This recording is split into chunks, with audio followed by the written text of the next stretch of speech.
Hey, everyone. Look at this. This intercontinental, what would we call it? Allies kind of event, you know? We're the Avengers. Crossover event. Yeah, we are. We're the Avengers. We're rock band. Absolutely. Here we are. Yes, we've all seen Spider-Man, No Way From Home. It's the fantastic team from To Be Seen. And we've got obviously Rick here. Say hello, Rick. Hey guys, how are we? All Hey, right? we've got Joe. Joe, how you rocking, mate? I'm good. Back in the place to be here, all the way in Australia. Super excited. You're there? I'm there. Yeah. Tomorrow. As soon as we left the theater, Got one of those rings, Doctor Strange ring. The sling ring. Yeah. And Brandon, welcome, Brandon. We haven't done a bit, but welcome I made it. aboard. I made it. Fantastic. It's Super so good to excited be to have here. you on board. Thank And you of for course, having we've me. got. Oh, no worries. And of Billy. course, we've got Billy. Billy's back in the house. Good to see you Billy's again, back. mate. Well, all in one look, spot. we got to say straight off the bat, we've just walked out of the movie, Rick, about an hour ago. That is We did, legit. yeah. We walked out, It is and legit. here we are. These poor guys saw on Friday night in American time. They've probably been like just stressing and like wanting to talk about this film because absolutely. I can't imagine having 2 days to talk about this. Yeah. I've had to just settle for talking about like some of the fans at the thing because at least when I got to see it with somebody dressed as the Toby Spider-Man, somebody dressed as the Homecoming Spider-Man, and Spider-Verse Spider-Man in the audience. That's Not bad. Not We bad. had a lot of Miles Moraleses, but they weren't Yeah. dressed up. That was the fun thing. It was like these people were all dressed up. I They saw just like kept talking through the whole movie. It was like, dude, shut up. But it's still an amazing I was experience. just talking to the dog. It's me and the dog. Just like, and then here's what happened next. Oh, no. Great. Well, you know, here in Australia, we're very conservative, movie-going kind of people. You know, generally we don't Pretty clap, boring. we don't applaud. We'll laugh if something's funny and you'll hear somebody jump scary. But I got to say, Rick, seeing this movie today, a lot of audience interaction. You did. So it made it, you know, I mean, I'm sure you guys are like, just shut up. Yeah. But for us, it was so That's unusual exactly to what have happened. audience, interaction with the film. It kind of made it a bit of fun. I felt like Rick, like the whole theater was on the It was same, good because journey mindset, loving it. You know, like I would say for you guys as well. Like we hadn't seen a full cinema in a long time. Yeah. And then when we saw that, and then people were actually in certain scenes and they just got up and they clapped and they cheered. It was just a beautiful feeling. Yeah, like, and then that's a good I point. heard people actually cry during some parts of the movie. And I was like, Oh, look, I almost did it to you. I thought This it was movie but I was like, some a- people, I was like, really, the cry? Yeah, it was a shared therapeutic experience for a lot of us. It was like, Yeah. Well, It's like I seeing a got screen at emotional in it, Comic-Con. but I'll get emotional at insurance ads. So I'm that kind of guy. I'll cry. I won't even watch Pixar films anymore because I'm like, you're gonna make me cry. I just can't do it.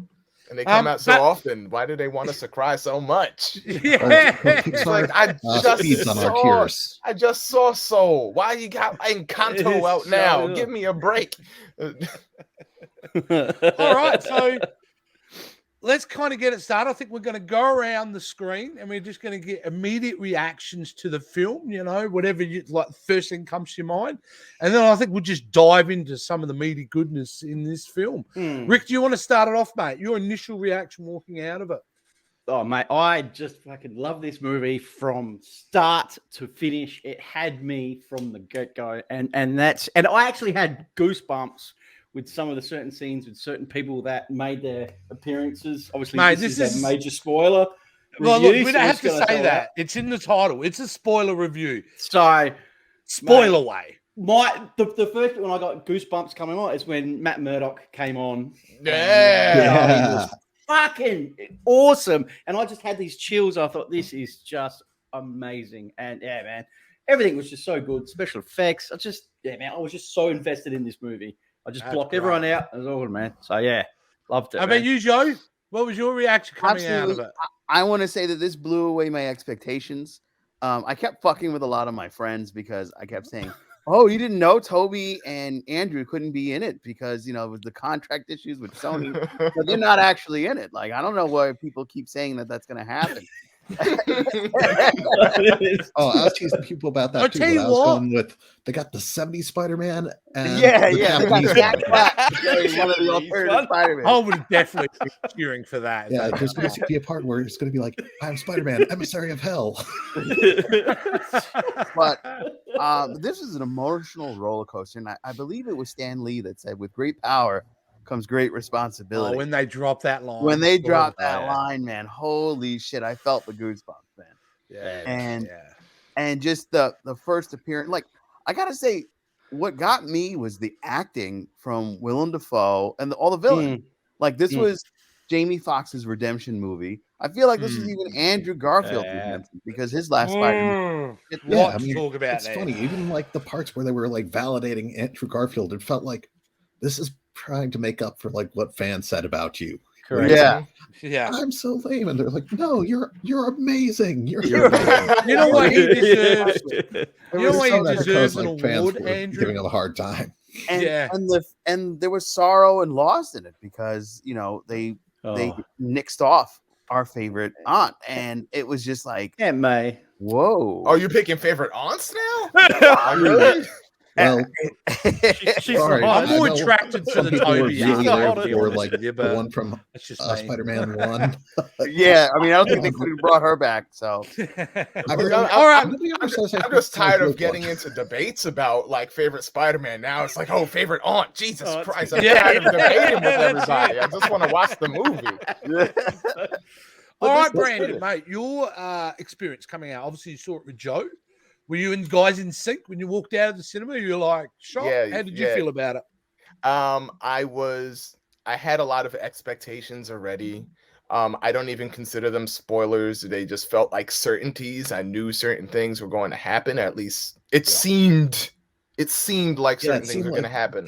So I was happy that my expectations were met, but I was also just very I guess what blew me away is that it exceeded those expectations. It managed to be a little meta, and yet at the same time still tied everything together to give you a great theatrical experience. Right. So it wasn't just crowd service. It wasn't just fan service. It was also, but it's still a good fucking movie. Can I curse? I'm sorry. No, yeah. We fucking could. Fucking oath you can All swear. right. Too fucking late now. All right. Yeah, I blew that line a long time ago. It's like my first time here working with Pop Culture Spread, and I'm gone. I'm out. Okay, Billy, mate. Billy, what was your experience like saying this? Oh, as I said, it was nice. All the fans were excited about it. Everybody was into it. I saw it was a Comic-Con type experience. I saw everybody in the audience was like cheering for all of the surprises. I mean, everybody knew like some of the stuff was going to happen, but this was the first time in a while I felt like, wow, Tom Holland actually seems like the Spider-Man or Peter Parker. I was like, he seemed like that character in the Avengers movies, but he kind of seemed like an ad person for Iron Man in all of his movies before that. Yeah. It was like, this is the one where he's not a promo character. He's actually a character. Yeah, that's a good point. 100%. I hope we get to talk more about that. That's I think one of the most beautiful things about this film is the fact that for him to become the Spider-Man we know, he has to lose everything. And that's what happens in this film. I mean, it doesn't finish on an up for Peter Parker. He has to he loses his art, he loses his friends, his girlfriend. He loses his everything. His connection has to start again. So he loses everything to Iron Man. Yeah, and then he makes the homemade suit. He finally makes a suit of his own. Yes. Yeah, and it's the most comic accurate suit that they put on in the series. Yeah, I think to piggyback off Billy, it's there's a lot of conversation when we have who's your favorite Spider-Man. There's a lot of reasons why people don't pick Tom Holland. I have a couple friends that just refer to him as Iron Man Jr. To me, I felt like bringing these Spider-Man together, they're all different. None of them is the most comic accurate Spider-Man. They all have their differences, and I think bringing them all together gave them all a chance to say, you're all worthwhile, you're all worth it, you're all valuable, and it was a great bit of validation for all of them. Yes, and it's gonna, and it will allow, like you said, it allows in future movies for Tom to be maybe a little more familiar, a more familiar Spider-Man than what we're used to seeing. Yeah. But he's still going to be different. He's still going to be the one who Aunt May's the one who said, "With great power comes great responsibility." Yeah, and I like that now with multiverse, it also leaves it to the point that they can always bring in like Spider-Verse characters. They can bring in other things. I mean, he could meet Peter B. Parker. He can meet Miles Morales. He can meet Spider-Gwen. Mm-hmm. Big. Absolutely. Yeah. I must admit, though, to me, Andrew Garfield, when we talk about like a redemption movie for him, I don't know. I just thought he was amazing in this. He, like, as they say in the film, you're amazing, which I like that meta a little bit. But I just felt he got some scenes to really emotionally convey certain aspects around his Spider-Man, and I think they missed out in those old movies. And I thought that was amazing. Scenes about that. Yeah. But I'll tell you what, Andrew Garfield deserves an award for convincing me, because I've been watching a lot of interviews with him over the last couple of months, him vehemently denying he was in the film. Oh, yeah, it was Photoshop. And I believed him 100%. You know what's funny? Like, I'd argue with my son and go, he is not in the film. If anyone's going to be in it, it's going to be Toby, because Toby's saying nothing. But Andrew's out there going, I'm not in the film. They haven't contacted me. And what's amazing about that you mentioned it, I actually went to the Late Show with Stephen Colbert. Yeah. And he was the guest. Right. And of course they asked him, and he goes, no, I'm not in it. I hope to be. But, we didn't make it in time because he was filming Tick, Tick, Boom. Yeah. Oh, I didn't know about that. Yeah. So, and then he just went into, and it was so slick. Like, he just went into Tick, Tick, Boom and told the story about Lin-Manuel throwing a shoe at him because he was having trouble singing. Yeah. And, they just dove into that. And it was a nice way of like, diddly, diddly, diddly, diddly. So he just deflected it. Yeah, he deflected like a champ, That's great. But do you feel like amazing was it for him to get that moment that he missed with his lover?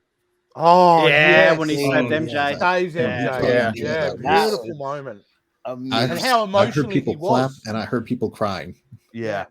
It's like Kevin Feige's got an agenda going, those films you didn't like? We're going to go back and fix it. A la Thor the Dark World in Endgame. I was just thinking that. They make that great. And now he's gone back to both those Spider-Man and gone, yeah, we know you didn't like Amazing Spider-Man 2, but now it means a lot more, doesn't it? Yeah. You can go back and watch it. Like, I'm still not a fan of Dark World, but no, neither am I. But they made it important, didn't they? But they did make it worthwhile. I was like, you son of a bitch. How dare you make me feel? I feel like I'm a weird guy because I'm one of the few people that was like, Thor the Dark World wasn't exactly the worst of the Marvel movies. I thought Iron Man 3 fell into that. I actually was okay with Thor the Dark World. I agree. I love Iron Man 3, actually. Iron Man 3, no, I love Iron Man 3. I love Iron Man 3. It's my because I like the switcheroo. I like the kind of Shane Blank sticking his finger up into the Marvel audience. Yeah. And I felt very much, being a Shane Black film, it was kind of him sticking the finger up. I can see that. But yeah. And it's funny because like Shang-Chi was the go back and look, forgive us about Iron Man 3, guys. They brought back characters from Iron Man. Trevor. Trevor Slattery. Yeah. So I find that statement to be very accurate. Like it's all connected. It's all connected. Which we're doing a major patchwork.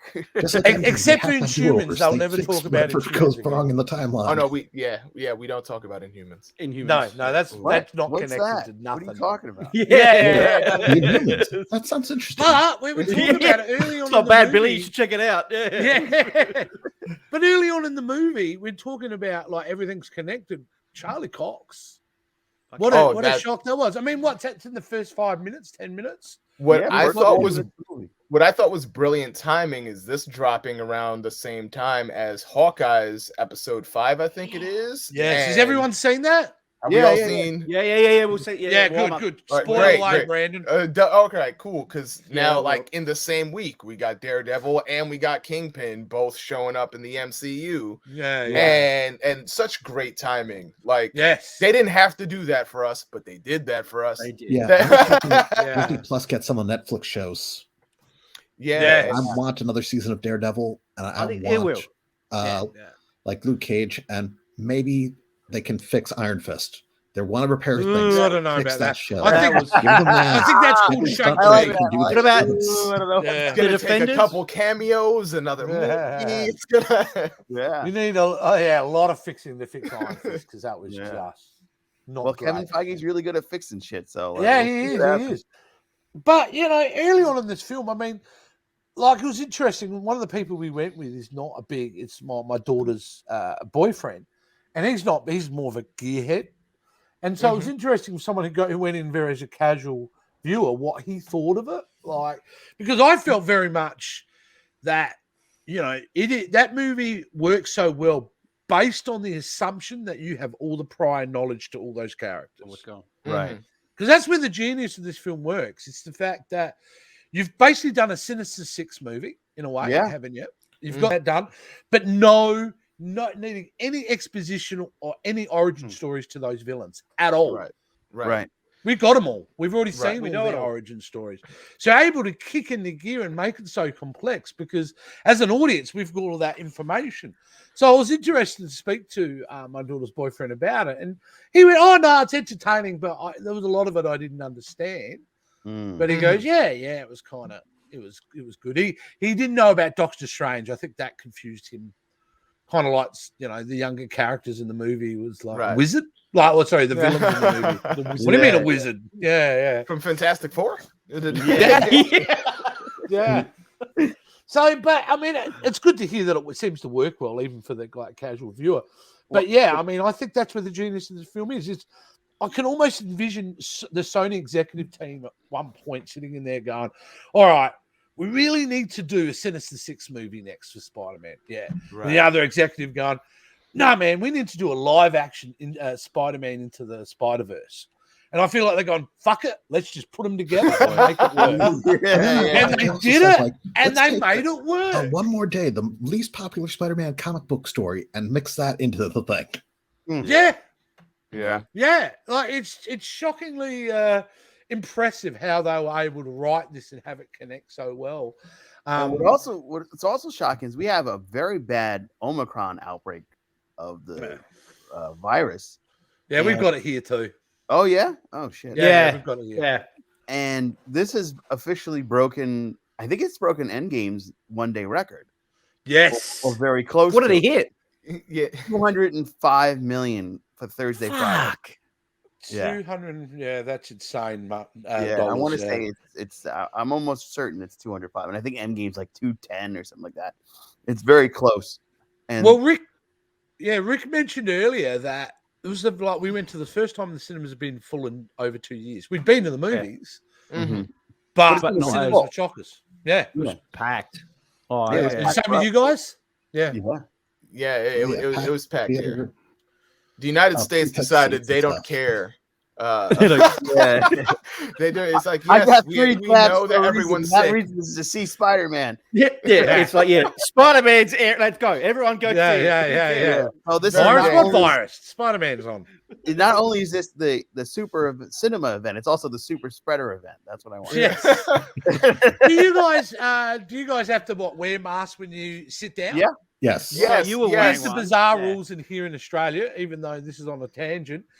If we go to sporting events, pubs, clubs, or the cinema, we have to wear a mask as we're walking in. But as soon as we sit down, we can take it off. Well, that defeats the fucking most illogical thing. No, it's the same thing with us. I'm not so sure about sporting events. For sporting events, you got to keep the mask on, although that might be different depending on what state you go to. Yeah. But in like restaurants, or you still got to eat, so it's like keep your mask on, but once you sit down, unless you're like shoving it up your nose. Which I'll admit, like I tried. I'm there, like I've got my like giant soda cup there, and I'm just like trying to put the straw under. And I'm like having little pretzel bites underneath my ass. And I fucking dropped one. I was like, damn it. At a certain point, I gave up. Yeah, let's face it, we're all getting closer to those characters from Wall-E, sitting in the chair, drinking your cupcake. That's where we're headed. I don't know if I'm unhappy about that either, but that's where we're headed. Yeah. But let's get back to Spider-Man, guys. There's so much to talk about. How long do you reckon it was into the film before we actually got the reveal of Toby and Andrew? I would say it was halfway. Yeah, it felt like very deep into the movie. Yeah. And it was interesting the way they did it. Like I was expecting them like the way that Marvel edits their trailers, I was expecting some of the scenes that we saw in the trailer to be the other Spider-Man, and they were fighting. Like I thought Doc Ock was going to meet Andrew Garfield, and it was all skewed, thinking, oh wow, this is going to be like a really big, and he's going to look, who the hell are you? And the Iron Spider suit was like a throwaway, kind of like what they did with the Hulk in the Endgame trailers. Yes, it was actually the Hulk where he's running through the forest where he's actually in the he's suit. He's in the Hulkbuster suit. So Hulkbuster suit. Doing that throw, and then for them to just be like, all right, well, Homeboy can do magic, and I'm just pulling them out of randomness, and here they are. It was like, okay, that's a very quick way to speed them into the story. Like the black costume in the woods against Electro was going to be the Spider-Man 3 Toby. Right. Yeah. That's what I thought. What got black suit. What got me was I could have sworn in the commercials I saw some sort of courtroom scene, or at least it looked like Peter walking into a courtroom, and watching the movie, I did not see that at all. Like I was fully expecting it may not have even been for like criminal charges. It may have been just talking about maybe getting into MIT. I thought there's going to be some sort of official here in a room talking to authority, and we never really got that. And so it's like, and maybe that was something that was filmed and cut, because honestly, there was a lot of plot points that they had to cover, and not everything is equally important. So you've got to pace this movie just right, and I think everyone involved, from Hughes to Feige to everyone involved in the editorial process, just did a bang up job. I mean, you're right. And you're talking about length too. I mean, this film is like 2.5 hours long, so pacing is everything. It didn't even feel like 2.5 hours. It didn't. Unlike Eternals, which felt like 3 hours. Yes. Yes. This felt very short. Like when it was over, I was thinking to myself, well, I got to really piss, but I would really like to have more Spider-Man, please. I was actually, but all of us. I was like, I've heard so many rumors about Charlie Cox being in like, oh, he's going to be in Infinity War. He was going to be in Endgame. He's going to be in that was the rumor for a while. Yeah. I was like, it's the boy that cried wolf. I've heard spoilers that there's going to be Charlie Cox in this thing. I'm not going to believe it. They're going to push like one of the other characters. They're going to use one of the Disney Plus shows. They're not going to bring it back a Netflix reference. Right. And then there he was. That was great. And I think that is an agenda by Kevin Feige and Marvel to go, you know what? Okay, we don't own all those movies, but we're going to embrace them all. We're going to make sure anything with a Marvel moniker on it is connected somehow, or a part of a separate universe, as it is in the comic books. That's why it's more valid for them to do this than say, when Star Wars decided to get rid of all the old canon and start new canon. What a dumb fucking move that was. Oh yeah, and we're back to where we were anyway. That made me walk away from their movies. Like I didn't even see. I didn't see the last one in the theater. I didn't see the last one at all. Yeah, the Skywalker. No, fuck that. Star Wars. If it's not a Disney Plus TV series, I'm not watching it. I've not seen. Well, I might see the Tidy Waku, or you guys could say it better. Maybe? No.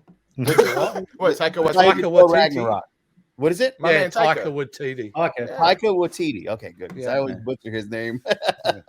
Yeah, he'd do something different with it, you know. Yeah, I'll see. But screw his, but Star Wars. everybody Let's not talk about Star Wars. yeah. It doesn't take long. Yeah. Look, I think this film, we all walk away thinking about Andrew Garfield and Tobey Maguire and incredible interactions they have in some of the scenes, which we'll kind of get into.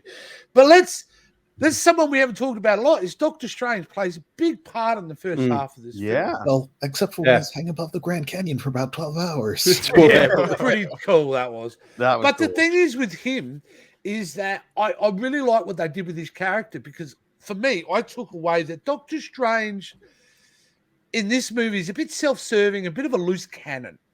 Yes. Like, as much as he's evolved as a character, he's not.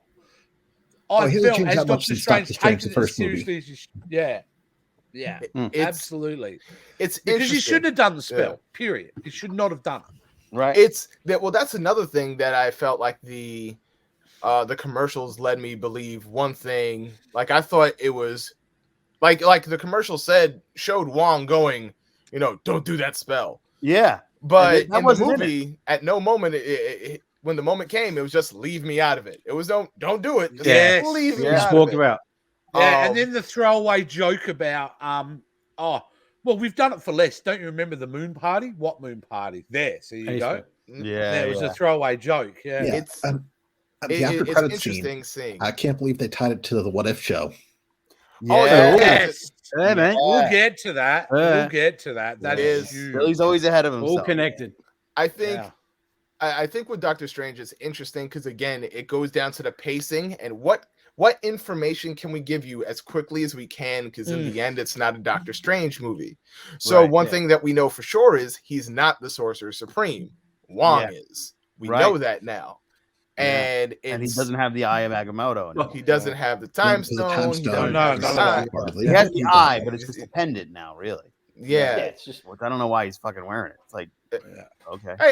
He's hanging on. It has emotional. I'd be upset if he wasn't wearing it. To be honest. He's already not the Sorcerer Supreme. Let him keep his necklace. Well, maybe just stores his gum in there now. Do you want gum? Fucking gum. But he's I really love what they did with him. In fact, and then you fast forward to the teaser, what you're talking about at the end of the film. Yeah, I think it's created such an interesting character arc for Doctor Strange moving forward. Because I felt like it was a very irresponsible Doctor Strange in this movie. Very much so. All right, this might be weird because I wasn't a Doctor Strange fan growing up, but I was, over the last maybe 2 years, I've just been reading a shit ton of Doctor Strange. If there's anything that I've come to learn from it, is that he's always an asshole. Like he's very self-serving. And he's very self-serving, and he has absolutely, I feel like he's put the world in danger almost more often than he saved the world. Absolutely. And so being able to see his own arrogance get the best of him so often, and now we get to see it on screen. It's kind of about time, because for so long I feel like we've had heroes, and not many of them had, I mean, I could be wrong, but I feel like not many of them have had moral crises. It's been very clear that these are the good guys and these are the bad guys. And now Iron Man had that for the first 2 movies, I'll say. Well, he had to struggle with his alcoholism, but it really wasn't a matter of, is he bad? No, but that wasn't really dealt with properly in Iron Man. No, that's the downside. I agree with Brandon. I feel like they haven't. I feel like with WandaVision, we see Wanda is the cause of some shit that's going on. We see now with Doctor Strange, he's the cause of some things that are going on. Spider-Man, to a certain extent, because he just can't shut up, is involved with some of the shit that's going on right now. And that's I feel like that's also a joke, because Tom Holland is famous for dropping shit because he can't shut up. Right. I feel like that was a double joke. but I see now with all the not all the Avengers, but with a lot of the Avengers showing their flaws and showing their weaknesses and showing how their lack of responsibility could lead to in the future, whether it be Dark Avengers or Thunderbolts, we're finally going to see some repercussions for what Their the heroes actions. have been doing. Yeah.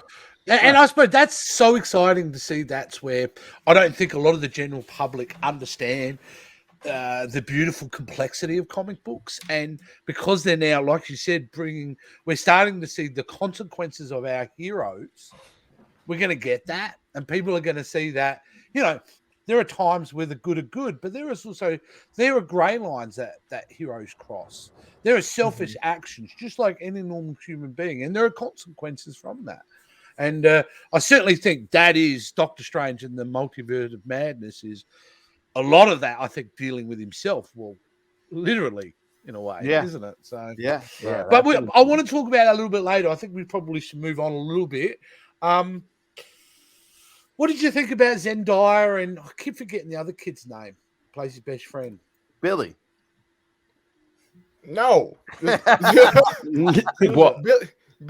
Billy is not Ned. Is Not Ned. Not Ned. Ned.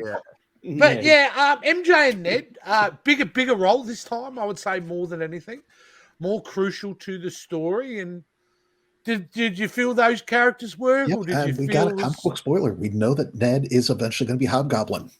Yeah. Does Ned know that? Ned doesn't No, know. Ned doesn't know shit. I think they're building that up. I because know. He think- actually said, like, I promise I will not become a villain, try to hurt you.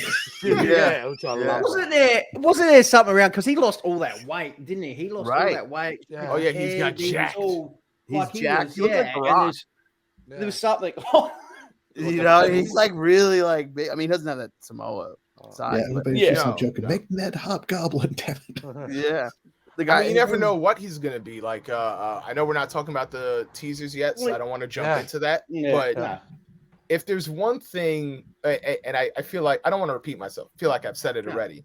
This is not the comic book version of our Spider-Man. So what could happen? This is not Ned? the 616. The MCU is not the He 616. could be Hobgoblin. He could be someone else down the line because of teasers that we got and repercussions because of that teasers. And we'll get to that. I'm sure. And you're right. I think that's another brilliant part of Green. Yeah. I He think could be the Feige- Phoenix. But that's the genius of Feige. He's not trying to replicate actual comic issues. Right. He's taking elements and he's reforming it for cinematic storytelling. Because as we know, how to tell a story on the silver screen is a lot different than telling it in a comic book, Absolutely. And as we all love comics over the years, I'd say all of us have. I mean, I think he's doing it the right way, whereas Zack Snyder kind of messed that up, and that's why you get a Ninja Turtle Doomsday. Yeah. Instead of like a really badass villain that could alter the whole course of the cinematic universe. And it kind of just fizzled out because it becomes a fucking joke. Yeah. When you see Doomsday in the trailer, you're like, what the what? And it just ruined I think it ruined the whole movie for me. Yeah. Yeah. Absolutely. But you got a lot of spinning plates in this film, and I think the genius part of it didn't feel like it, but now I'm thinking about it. There is a lot going on at once, because you've got all these relationships with the Spider-Men and their opposite villains. Yeah, the villains having their keep relationship with points. each other, like Doc Ock knew of, Green Goblin, and obviously we had Electro.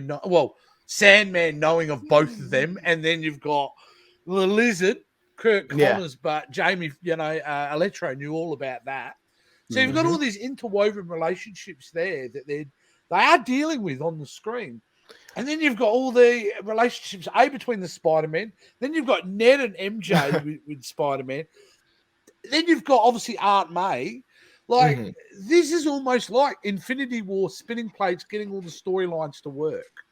It felt seamless. To tie into what you were saying earlier, Jason, the when I look at the actors who Zendaya and I believe Ned's actors Jacob Batalon. That's it.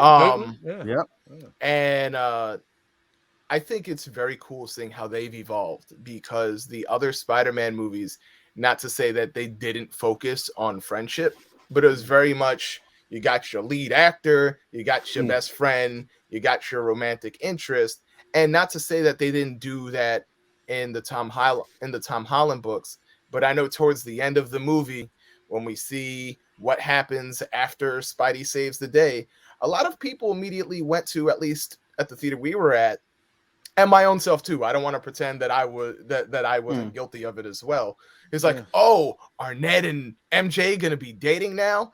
And they didn't really tease that. They were just friends still that knew each other. They could have went with the low-hanging fruit and put them in a romance. But they didn't. But they didn't. You know, and there's still room for that in the future, but we don't need to do that right now. Let's keep this friendship evolving.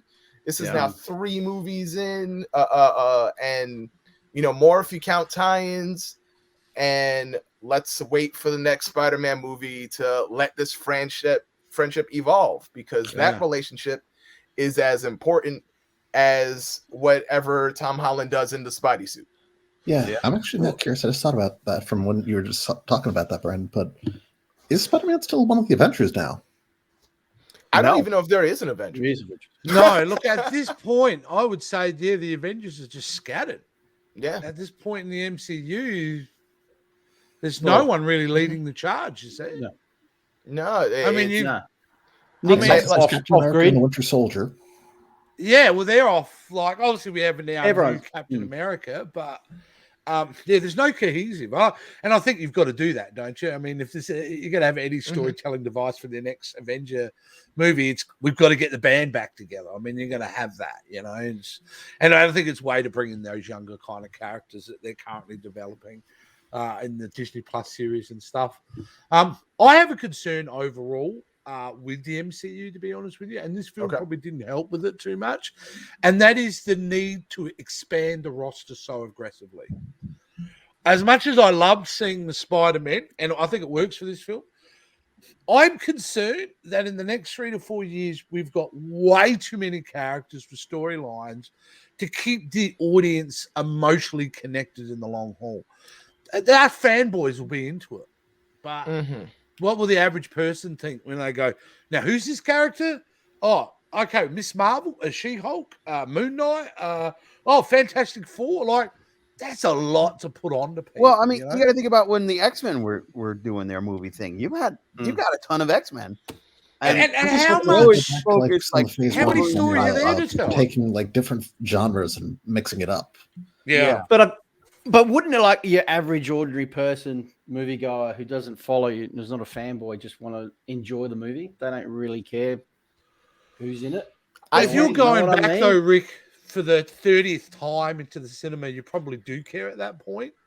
And I think, like I've said to you a few times, Rick, that my son, who I've got growing kids, and he's 25, and he talks a lot about Marvel fatigue for him.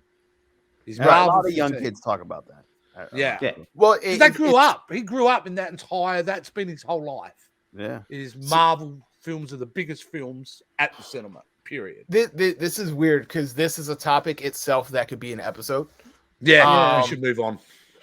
But it's definitely it's a sort of thing where I see your concern, and I kind of feel that concern a little bit, because behind Joe and I was this family. And I know the youngest one's name because the father kept telling young Zoe to relax. No, sit back. It's like, Zoe, relax. Zoe, relax. It's like, you can sit through a movie. I know you can sit through a movie. You do it at home. You can sit through this, Zoe. And Zoe does not give a shit about Spider-Man. That's right. Yeah. And so I hear what you're saying. I also understand the fatigue thing, because that fatigue is something I've heard about even in the books, because every summer there's an event. And so there's the event fatigue. And there's the Marvel events in the book, and the fatigue conversation happens there too. So each event ends, there'll be about 6 more events starting. The only thing that I can hope, because no one talks about romantic comedy fatigue, and they still come out every month. And nobody Horror talks film about, fatigue, you know. murder mystery or true crime. Yeah. Because every time you turn on Netflix, there's another brand new true crime series. You know. That's right. Well, But and in defense, whenever they say fatigue, they just mean the thing's getting into a rut. My hope is that in the same way in comics, I don't read every comic book. I just read the ones I care about. I hope that in time they'll just be, I can watch this movie and I'm not gonna watch that movie. I just don't care about it. And if they happen to tie in the future, I'll find out about it then. I just don't have the time, the energy. Just watch it on YouTube before Disney takes it down. The same way that your daughter's boyfriend was able to watch this movie and enjoy it. Take what he needed and let the rest go. Yeah, 100%. But you know what? The biggest problem with this Marvel fatigue is recently, this, except for Eternals, which I'm not a fan of, we can talk about another time, is generally they're kicking it out of the park. They're doing such a great job. Like with a film like this was so well done. It's like, yeah, I'm getting sick of Marvel movies, but holy shit, have you seen Spider-Man No Way From Home? Yeah. It's amazing, you know. But I know, it's interesting. I know you, Jace. We were talking about this, and you said if Spider-Man didn't live up to it, you'd probably have that fatigue because the last. Well, I don't have a lot of faith on Morbius, mate. I'm sorry. I know you. I cannot wait for that Jared Leto January release. Not me. You'll be there at the cinema with me, dude. That'll be good. I probably will be. That's true. I have a feeling it's going to tie in too. So I'm kind of curious, or if it's all connected. Like, actually, it's not like what they do with Venom. And the new trailer, kind of like, it did Venom a little dirty. So I'm going to mute myself for a second because I see that I've got low battery and I've got to go and fix this situation. So I will return. Go. We'll see you in a minute, Brandon. Go. No, look, Venom, by the way, I just got to put it out there because we haven't spoken about it as a group. Hot mess, garbage, that sequel. Let there be carnage. The first one was. I felt I was assaulted. I could not get into that film, and it's not Tom Brady. I'm going to say Tom Brady. Tom Hardy. Tom Hardy, yeah. Tom Brady here. All of a sudden, he's like one of the world's famous quarterbacks. Well, they did both kind of and cheat. an actor this one, at the same time. Snuck in like saying like, "Oh, if you see it, you'll see something tied into No Way Home." Yeah. And then you see it, and you see like the Easter egg where you see like, "Oh, was Venom going to be in No Way Home?" And then it's like an after credits scene. Yeah. And then they disappear him as well. But as a movie, it was just shit. It was really it was horrible. But again, we're here to talk about Spider-Man. It's a hard film to sit down and break down every bit, but I really wanted to address, and hopefully Brandon comes back soon to express it as well, is how well the interaction between all Spider-Man worked. All three. Like, the juicy nuggets that they gave us in those scenes. Yeah, it was like they were brothers. Yeah, well said, Billy. Yeah, 100%. Yeah, that's right. They're brothers. Yeah, but the fact that they were able to, like, the whole thing is, it comes out of you. Like, we're not judging. We just got to make it. And it's messy, but how they address, and that's where it gets into being meta, doesn't it? Because there's a lot of people had a problem with it. I remember back in the day when the first Spider-Man came out, a lot of comic book fans had a problem with it. It was organic web shooters. It was organic rather than being. And they even had retroactively changed the comic books to like give them a power upgrade to give them organic web shooters. Venom was the only one that it came out of him because it had it on the top of his hand, and he would shoot it from his hand and then grab it and go. Yeah. So them doing it with Toby, I thought was an interesting tidbit, and the fact that you brought it up was really even more cool. And it can't explain it. Tom Holland going, "Does it come out of anywhere else?" Oh yeah. They had subtle. Everything was really good. Some of the comic side of it, and it was just subtle. It was nice. It wasn't over the top. You know what I mean? Right. I was so impressed with Toby. I thought Toby really, as much as Andrew Garfield impressed the shit out of me, and he got redemption, but Tobey Maguire seemed into it. Yeah. I also just love that they were like, Andrew Garfield, you have to prove that you're Spider-Man. Go on the ceiling. Oh, Yeah. yeah. This. And then the Wait, grandma, clean why the you running? bed, yeah, cobwebs. And Spider then, web? Tobey like- Maguire comes out. Oh, Do you that want looks any like more? Use Patcher. How do we know he's Spider-Man? Yep, I believe him. Yeah, youth pastor. I forgot about that. Yeah, the youth pastor joke. That was Youth- Yeah, funny. he just That pulls was his that collar was and they're funny. like, he's Peter But you know Parker. what else I did love? Is that one-on-one fight with Tom Holland at the end, beating the absolute shit out of the Green Goblin. Well, To the Goblin point where he looks like earlier. he's Yeah, going to it was murder him. Wait, what? He And- wanted to. Yeah. Yeah. Yeah, and then That was his whole Toby intention. just showed that connection. And they just said Yeah. nothing. But Toby's Yeah. holding that thing and just Yeah. looking at him. And there was so much that was telegraphed in that little moment. And I just absolutely adored that. You know what I mean? Where they come to the point where, like, no, I've been there. Right. I've lost people. I've killed people around me. This is not going to work out for you. It was just fantastic.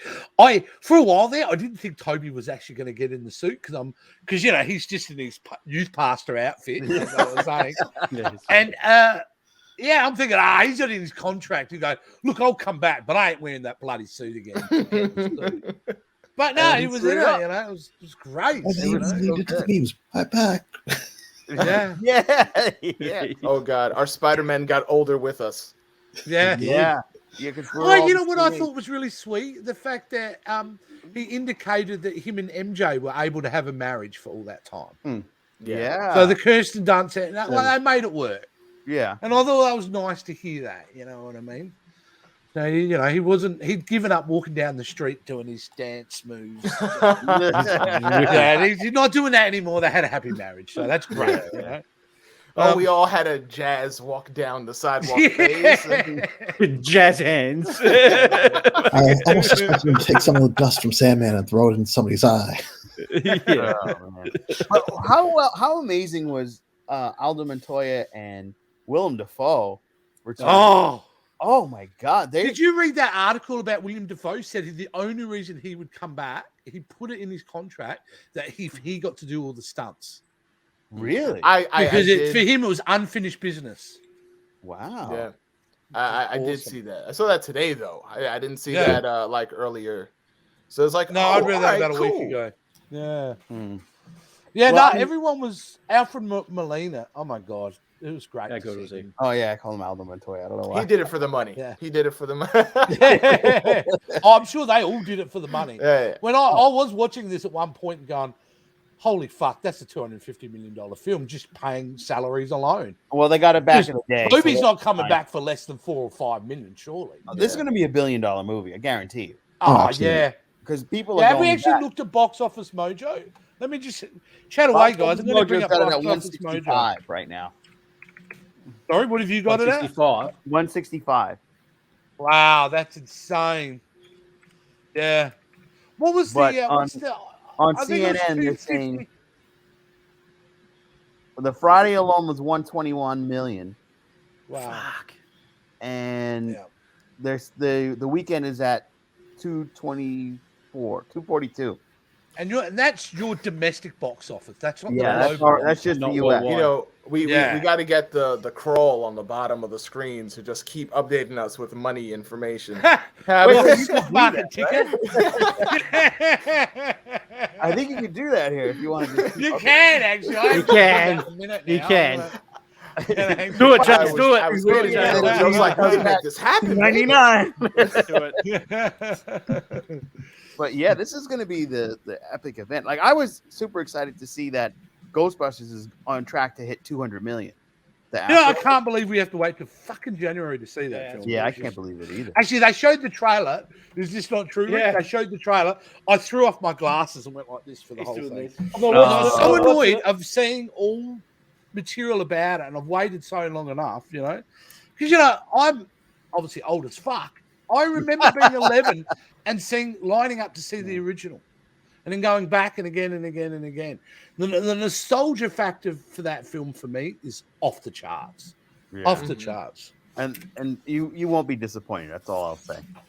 Yeah, that'll be another discussion, I think. Yeah. And then But we were talking about Brandon, just before you were like charging up, we're talking about Andrew Garfield and Tobey Maguire being in the film, and the scenes of all three of them together, how much magic they were. What did you think of? And they were quieter scenes. They're not always action scenes, were they? Right. They were, you know. Well, the action is the excitement, but the action is never the movie itself. You got to have your actual story elements there to keep you, give you some fulfillment. And I said it at the beginning of this session we're doing, and I'll say it again now. That was group therapy. That was group therapy for the actors. That was group therapy for the audience. People arguing who's their favorite Spider-Man, and everyone has valid reasons for why they will pick theirs. Tobey's not my favorite Spider-Man. I don't think he's a bad Spider-Man at all. I think he's perfect. No, he's a good Peter Parker, but he's not a good Spider-Man. I just think that he's great for the Spider-Man movie that Sam Raimi made. Mm-hmm. But I didn't think he was the wittiest Spider-Man, and I also just thought he was a kind of dopey Peter Parker. Yeah. But I love those Spider-Man movies regardless, because I thought he was great for the world that he was in. Andrew Garfield gave me very cool Ultimate Spider-Man vibes. Tom Holland gave me maybe not the backstory that I wanted. I'm rich, bitch. I'm rich. Sorry, I got the ticket going down the bottom. Yeah, Keep going, Brandon. Yeah. What happened? I'm rich, bitch. Oh, God. You wanted a ticket at the bottom. But oh God, I see the crawl. I hate it. Sorry, I threw you off there, Brandon. Sorry, mate. Tom Holland may be the Spider-Man whose story isn't the Spider-Man I know, but I feel like his physicality and the way he speaks gives me the Spider-Man that I always wanted. But all of them there together and talking about what makes their Spider-Man different, the craziest villains that they went against, their losses, their victories, and it all just validated everything. Yeah. And this was a moment where I feel like older millennials, from the 80s, Gen Xers, younger millennials, and even some Gen Z folks were all able to get the shared experience and be like, yeah, this is fucking great. Like, we all have something special right here.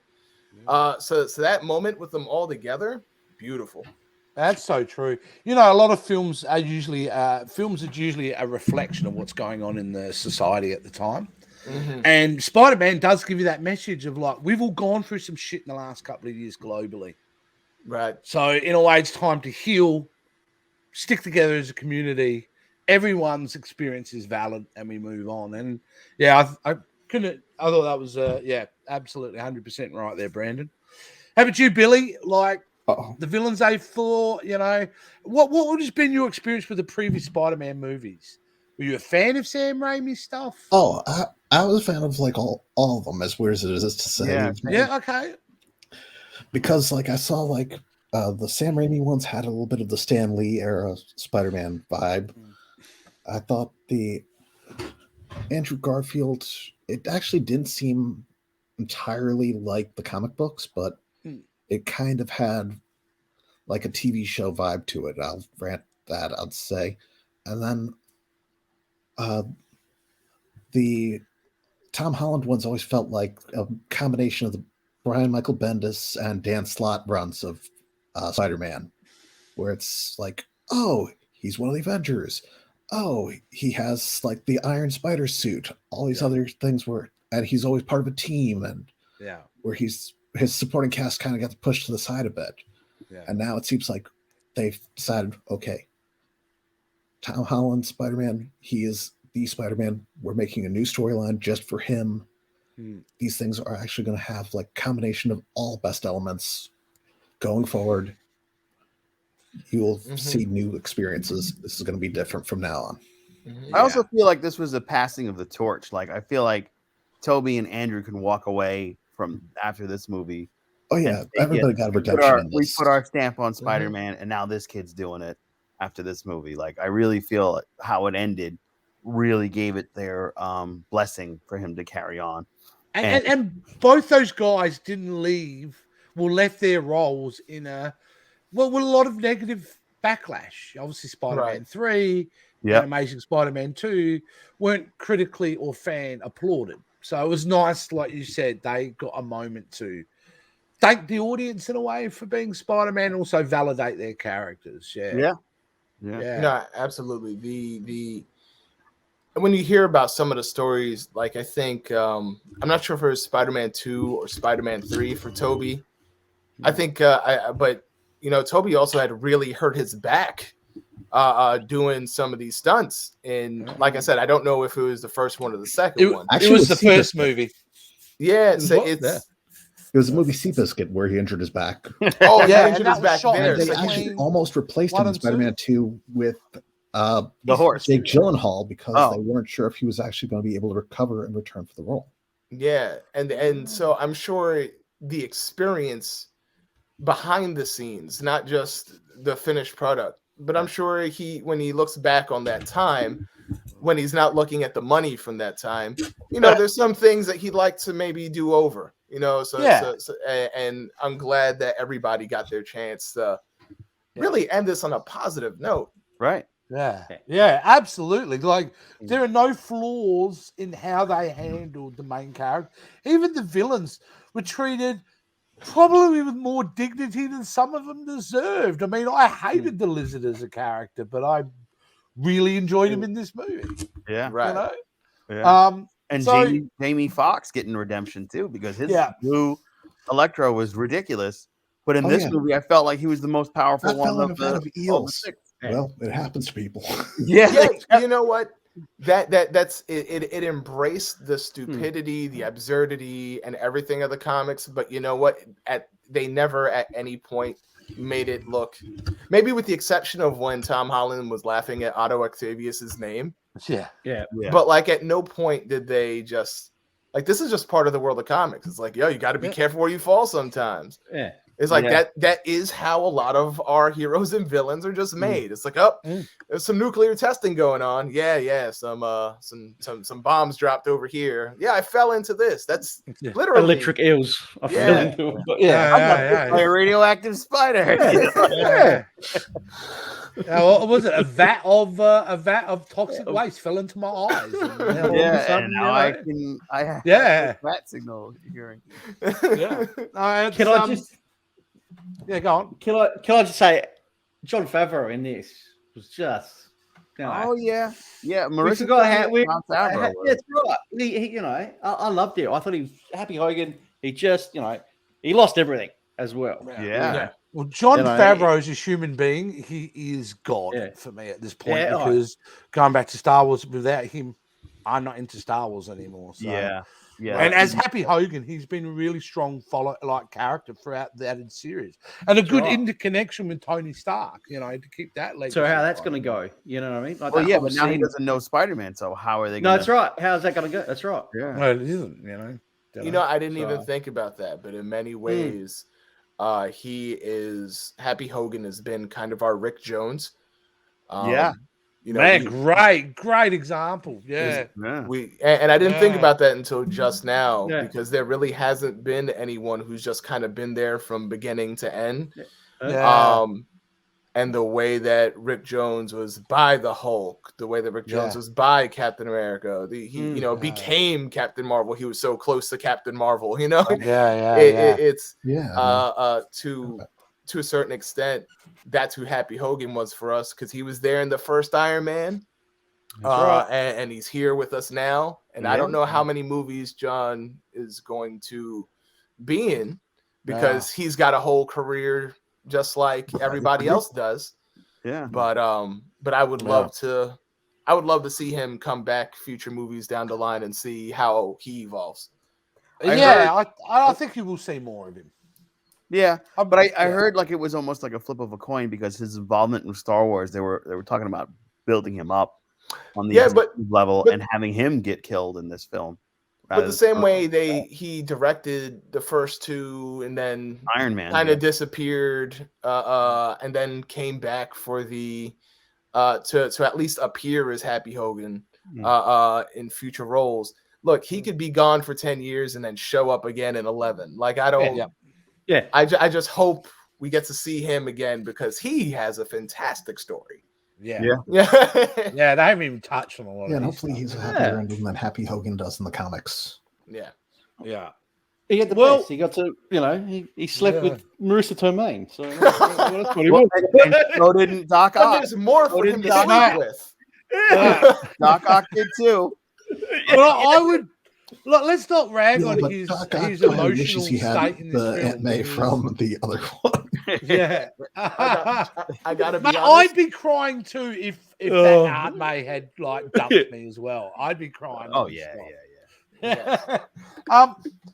Look, it's hard. Has anyone got anything negative about this film that didn't sit with them well? I mean, I'm struggling at this point. I mean, I probably need to see it a couple more times before I can nitpick. So I've only seen one negative review, and I don't even think that negative review was that bad. It just said that it was a mediocre movie. Wow. Which sucks to hear when you love a movie, but but really mediocre isn't the same as bad. I don't think anyone can say this is a bad movie.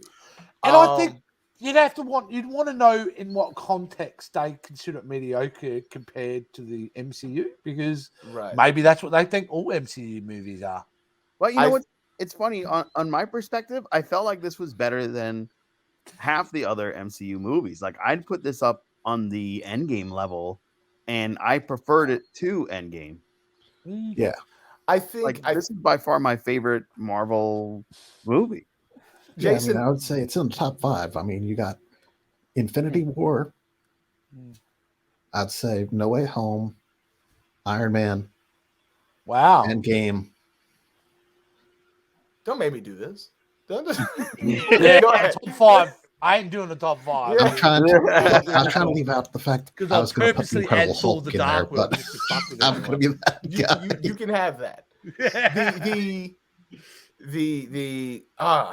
I would say that my only criticism, it's hard to criticize because I enjoyed the criticism. The thing that I could critique, I guess, is that it was very meta, and especially during that moment where all the Spider-Man are together, and that isn't a complaint for me, but I think when you try to watch a movie from beginning to end and you try to have this experience, to have so many sections of the movie where it just kind of talks about itself as it's going on. It's winking at the audience. I can see how it may not have, like, me watching it for the first time, I'm gonna be like, wow, this is really happening. Me watching it for the second time, I'll probably still fucking enjoy it. I could see occasionally people maybe taking pot shots because of like Doctor Strange mugging it up for the camera. It's hard for me to say, even though I was more entertained in this movie than a lot of other Marvel movies. Being entertained and being taken through an emotional story are two different things. It's hard for me to say this was a better story beginning to end when I compare it to something like Winter Soldier. Winter Soldier, definitely. Yeah, like number 4. And if someone got top 10 in there. It's like, you know, even Joe was saying yesterday, we just saw this movie, and this is, what is this, 11 years later? How old is the MCU now? Yeah, 11 years. 2008, 13 years old. Oh my goodness, we're 13 years, and we were still talking about Iron Man 1. Yeah, like Iron Man 1 is this classic, and is like, can I say this is better than Iron Man 1? I might be able to say that. Some people might disagree, but it's nice to be able to go and watch Iron Man 1 and just have beginning, middle, end, no extra shit. It's just the movie, and it's solid, and it's good. And they had some third act problems, I think. Like the generic kind of fight at the end probably was the only weak part in that movie, I think, Iron Man. But the memory of Iron Man's probably, for me, really solid. The thing with Iron Man was that was the first movie to do that formula. Yeah. Well, I mean, I feel like we'd had a lot of like Marvel movies before then, though. It's 2008. Oh yeah, there were Which, mind you, can you still believe 2008? Iron Man and The Dark Knight, same year, same summer. Really? Yeah. Yeah, that's true. Wait, Iron Man Yeah. 1, Batman, The Dark Knight with Heath Ledger. with Heath to the audience that's watching and listening right now, first of all, thank you for staying with us for over an hour. Hour and five. And secondly, if you hear coughing in the background, that's my old ass dog.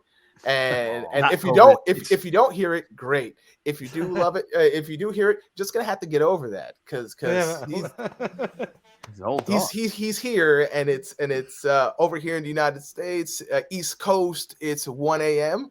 I'm intruding on his time. I'm intruding on his time. So if he wants to cough in the background, that's just what's gonna happen. All right, we can continue. Yeah, look, how about you, Billy? You got anything negative out of this experience? Oh, I'm still. Not really, it's hard, isn't it? No, it is, fuck man. off. Nothing. You're not trapping me. We've just spent an hour all saying how much you love it. Do like winks to the audience where it's like, oh, yeah, I can see that as a takeaway where it's like the filmmakers knew, like, yep, this is just to acknowledge like fourth wall break. Well, this is the thing, and I think this film would be an interesting thing to come back a year later and talk about, because I wonder, after repeat viewings, and I'm not saying right now I feel like this in any way, but after watching 6-7 times, all those meta jokes are going to get a bit too much. Mm-hmm. All that stuff that we loved and absorbed because it was the shock of seeing it the first time, how does it resonate structurally as a story? You know, 6 times you've watched it after all those jokes have been there and done. You know, I think you're still gonna love it. I really think you're still gonna love it. I think the plot's everyone. But I'm playing devil's advocate. Yeah, there's movies that still play from the 1960s. You know, and you can watch that experience. The meta humor, the meta, just everything is not going to feel the same way to someone watching, 20 years from now, 30 years from now. For us, this could live forever. But for them, it's not going to be a Wizard of Oz that plays every year. And, I can see that because like the stuff will probably get dated. But MCU's going to suffer that coming up soon anyway, aren't they? Are they going to get to a point where by the end of this decade, some of that stuff's going to start to look dated? I think so. That's the biggest problem with the MCU going forward. It's time. It's whether the general cinema-going audience is going to want to go on that journey 3 decades in. I think that's the big question. Oh, and I'm actually... Yeah, you can see that, and you can even see in the comic books they tried to do this where they've used the comic books as like testing grounds to see like what changes they can make to the characters in case actors retire and stuff like that. Right. I mean, because we got Riri when they made Falcon Captain America, they've done it before, but the second time they did it, they didn't just make him Captain America again. They made him Anthony Mackie. Right. Yeah. They made him the MCU version. Yeah. Right. Look, and that's because they weren't going to trust the franchise to the guy from Hot Tub Time Machine. Right. And another thing that they do in the comics that they're going to probably end up doing in the Hot Tub Time Machine. Do we even got a Hot Tub Time Machine? Well done. In this review. Well done. Yeah. Big tick. One of the things that they're famous for in the comics that I love, it's the reset button. DC's famous for doing it. Marvel's done it a million times where, all right, all that shit that you love, this mega event, Galactus has come and he's reset the entire universe. Yeah. So that's going to end up having to happen in the cinematic universe too, because, I don't know how many more movies Chris Hemsworth is going to do. He might want to go back to Australia and hang out one pop culture spread. No, he's got to stay. We don't have time for that dude, all right? Emily Blunt actually make it into the MCU. Yeah, and who else? Like Black Widow bowed out, but now that they've made amends, maybe she can come back. I doubt it. But I'd rather not. Black Widow. Let it go. That's why they got Yelena. to Sony for making the best MCU content of the year. Yeah. Like, who would have thought that? Out of all the MCU content we got this year, Sony did it the best. Yeah, So Spider-Verse is was the for best me. It's not one. even arguably, but No. for others, arguably the best Spider-Man movie. No matter what you do, Spider-Verse Yeah, it's a hard is one. For incredible. very many years, I always thought it was Spider-Man 2, but Into the Spider-Verse is kind of flawless. And I'm so psyched for Across the Spider-Verse. Yeah. Was that trailer on there for you guys? Yeah, no, it wasn't, but I'd seen the trailer the other week. Yeah, in a way, don't want a sequel. Really? You know, I've been around long enough, and I've seen incredible films have really poor sequels. Oh, you mean like Iron Man 3? Iron Man 3 is good. Keep it up. It's not good. It is not. I'm Iron Man 3. Iron Man 2 was great when I saw it the first time. It was called Incredibles. 2. Fuck. The Highlander 2. There's a lot of twos that don't do Highlander well. 2. How the fuck do we resurrect a guy whose head was cut off 500 years ago? Yeah, I know. Yeah. So that's what I mean. You have such what is Spider-Man in the Spider-Verse, to me, is a piece of art. It belongs in that collection wherever the film archives, because it's so unique and so well done. Yeah. I just get frightened these days of something coming in and just fucking it all up. You know? You mean like Venom 3? I don't. I don't. Venom, like any of those films. The Why one is thing that that'd be Topher wasn't in this? The thing that could be very interesting for me for the sequel, because I feel the same way you do, Jason, but at the same time, we all know it's just going to happen, and we have no say. Yeah, we can't. Money talks. What I can hope is that it's not just the money talking, and that we keep the artistic expression alive. One of the things that I thought Spider-Verse that made it such a work of art was that they combined so many unique animation elements, and there's still so many more animation elements that could be explored. So I'm hoping that we get to see another journey into animation as we explore that.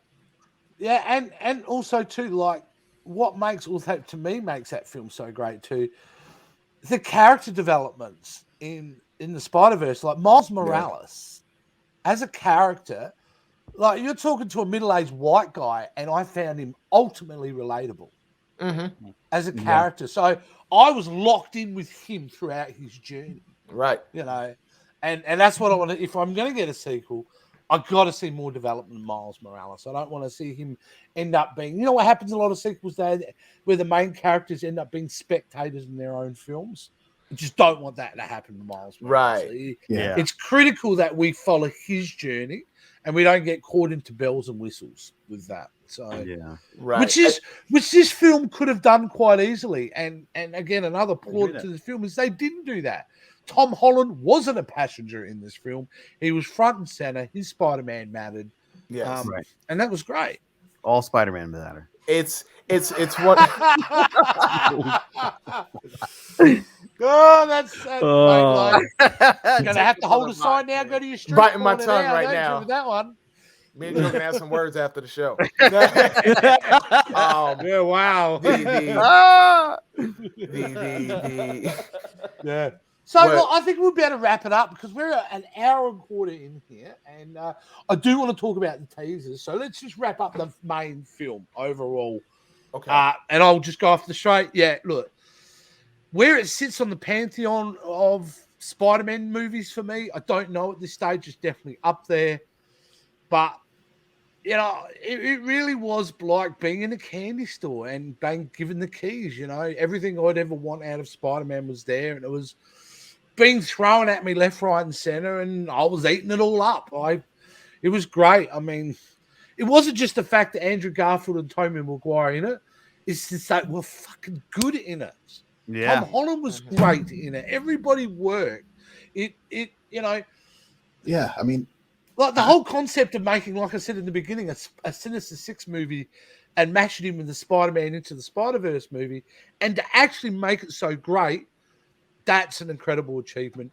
I wish I'd seen this on the first morning it come out, because I know I would have seen it 4 times by now. I'll certainly be going back without question, to see this. We've still got time, during the week. We've still got time, mate. Mate, remember, I run my own business, business, so I run my own business, which means I can take sickies whenever I want. So I'm probably going to go tomorrow afternoon. I'm probably going to go Tuesday. Yeah. No, I loved it. It was, I don't like, I try to steer away from giving ratings, but fuck it. It's a 9 out of 10 for me.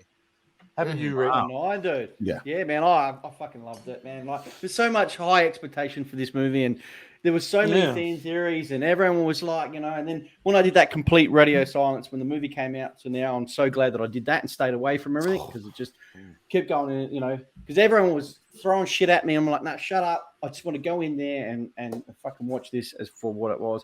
I mean, out of the 3 Spidey movies, mate, this would have to be the one up the top. Okay. For that, yeah. I mean, I enjoyed it. I enjoyed everything about it. I'm so glad that, you know, they had past Spideys come in and, you know, everyone just gelled in and, go see it. Just go see it. Enjoy it for what it is. I don't think you need to sell anyone on that one, buddy. Everyone's saying that one person who put that bad review. Even that poor little girl Zoe who couldn't relax. Yeah, Zoe. I'll buy Zoe a free ticket. Go see it again. give her some Ritalin, man.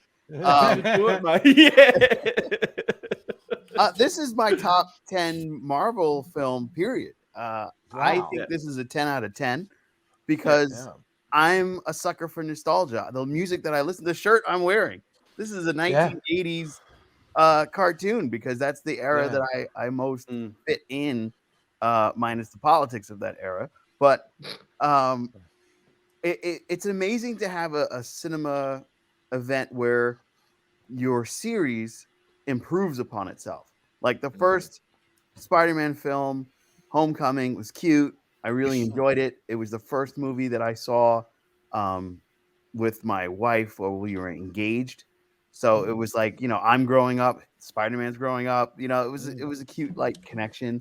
It was the resurgence of Michael Keaton, and then the sequel was equally as good. You had Jake Gyllenhaal coming in, and he was supposed to be Spider-Man at one point. So I felt like that was a really cool connection, and him being a good villain was also really well done. And then they really hit a home run with this one. And it's the first series I can say that each film has improved upon the last. And it's very rare to see that. I don't think except for Lord of the Rings, I don't think there's a movie that's been able to do this.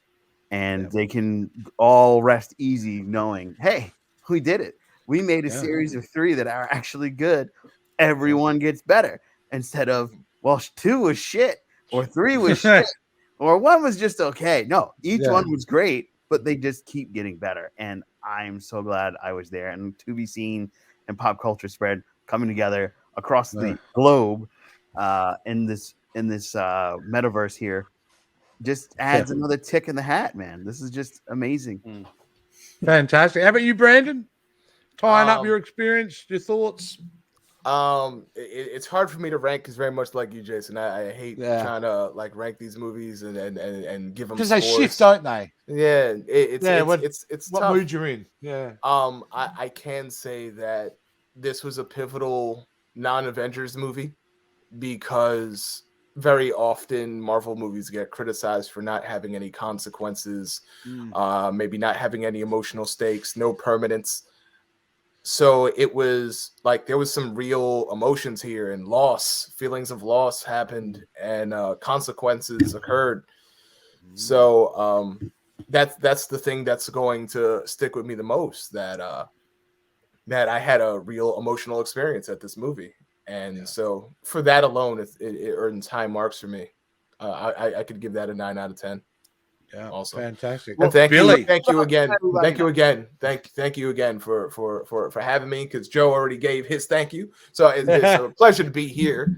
Yes, thank you. Yeah, it's been awesome so far. Billy, wrap it up for us. What do you think? This was awesome because I always felt like the thing that was missing from a lot of this Spider-Man was a sense of the loss. His thing has always been he's a tragic hero character, but he's always has kind of an optimism to him. And this actually did bring that back. And I like that I said this to Joe over a text message. Aunt May makes a better Uncle Ben than Iron Man did. Yeah. It seems like this is Yeah. like Peter Parker actually seems like Peter Parker for once. Yeah.